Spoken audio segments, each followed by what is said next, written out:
সালামু আলাইকুম। সেদিন আমরা আমাদের ফেসবুক পেজে একটা মেসেজ পেয়েছিলাম যে, "স্যার আমি একজন প্রবাসী। আমি ইংলিশ শিখতে খুবই ইন্টারেস্টেড। তো আমার আসলে ইংলিশ শিখতে কতদিন সময় লাগবে? আমি ইংলিশের আসলে কিছুই জানি না। ইংলিশে আমি খুবই দুর্বল। আমাকে যদি আপনি বলেন যে আমি ইংলিশ শিখতে চাই, এইটার ইংলিশ আমি বলতে এটাও আমি বলতে পারব না। আমি ইংলিশে এতই দুর্বল যে আমি ইংলিশের কিছুই জানি না। আমি ইংলিশে কথা বলতে তো পারিই না। ইভেন আমি মানুষের সাথে সামনে গেলে ইংলিশটা ভয় পাই।" সো তাদের উদ্দেশ্যে আজকে আমি ভিডিওটা তৈরি করছি। সেটা হচ্ছে ইংলিশ আপনি একসাথে যদি চিন্তা করেন যে আপনাকে ইংলিশের হোল ল্যাঙ্গুয়েজ টোটাল ভাষাটা শিখে ফেলতে হবে, then it's too difficult for you. কিন্তু যদি আপনি ইংলিশে পার্ট বাই পার্ট শেখার চেষ্টা করেন, ফর এক্সাম্পল আপনি একদিন আপনি শিখলেন হচ্ছে সচরাচরের সকল বাক্য। তারপর আরেকদিন আপনি শিখলেন চলমান নিয়ে সকল বাক্য। তারপর আরেকদিন আপনি শিখলেন ভবিষ্যৎ নিয়ে বাক্য। যে আমি উইল ব্যবহার করে শিখব। আমি আগামীকাল যাব, I will go tomorrow। আমি খাবো, I will eat। আপনি উইলটা শিখলেন।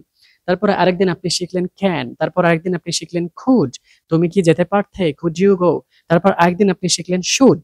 এরকম করে যদি আপনি আস্তে আস্তে এগিয়ে যান, তাহলে প্রত্যেকটা নিয়ম শিখা আপনার জন্য খুবই সহজ হবে। এটার এক্সাম্পলটা আমি এরকম দেই যে আপনাকে যদি আমি বলি যে ১০০ কেজির একটা চালের বস্তা আপনি মাথায় নিয়ে সিঁড়ি বেয়ে ৫ তলা উপরে উঠবেন, এটা আপনি কখনোই পারবেন না, রাইট? কিন্তু আমি যদি এই ১০০ কেজিকে ১০ কেজি করে ১০ টা বস্তায় ভরে আপনাকে দেই এবং যদি আপনাকে আমি বলি যে আপনি এই ১০ টা বস্তা ৫ তলা উপরে নিয়ে দেন, তখন কিন্তু আপনি খুব সহজেই এটা বহন করতে পারছেন। তো ইংলিশটাকে আপনারা ১০০ কেজি না বানিয়ে এটাকে আপনি 10 কেজি করে ছোট অংশ করে আপনি ডিভাইড করেন।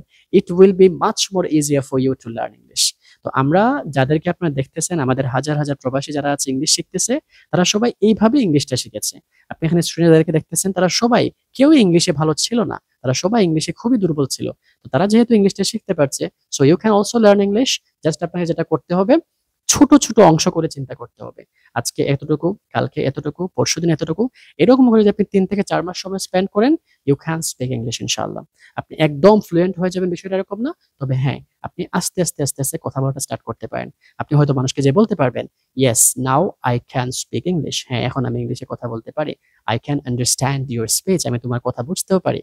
তো এটা যদি আপনি আস্তে বলা শুরু করে দিতে পারেন, তাহলে one day you will become a fluent speaker ইনশাআল্লাহ। একসময় আপনি একজন ফ্লুয়েন্ট স্পিকার হয়ে যাবেন। আশা করা যায় আপনারা এই ভিডিওটা ভালো করে বুঝে ফেলতে পেরেছেন। আরেকটা বিষয় মনে রাখবেন সবাই, সেটা হচ্ছে ইংলিশ শেখার আগে ডেফিনিটলি আপনাকে ইংলিশের একটা পরিপূর্ণ গাইডলাইন নেওয়াটা খুব ইম্পোর্টেন্ট।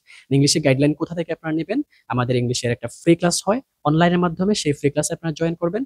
জয়েন করে পরিপূর্ণ গাইডলাইনটা নেওয়ার চেষ্টা করবেন। ইংলিশের ফ্রি ক্লাসটা কখন হবে? কিভাবে জয়েন করবেন? কত তারিখে হবে? বিস্তারিত জানার জন্য আমাদের ফেসবুক পেজে মেসেজ করতে পারেন অথবা আমাদের স্ক্রিনে দেওয়া হোয়াটসঅ্যাপ নাম্বারে আপনারা মেসেজ করতে পারেন। মেসেজ করলে আপনারা বিস্তারিত জেনে নিতে পারবেন এবং ফ্রি ক্লাস থেকে আপনারা ইংলিশ শেখার পরিপূর্ণ একটা গাইডলাইন নেওয়ার চেষ্টা করেন। Thank you so much. Allah হাফেজ।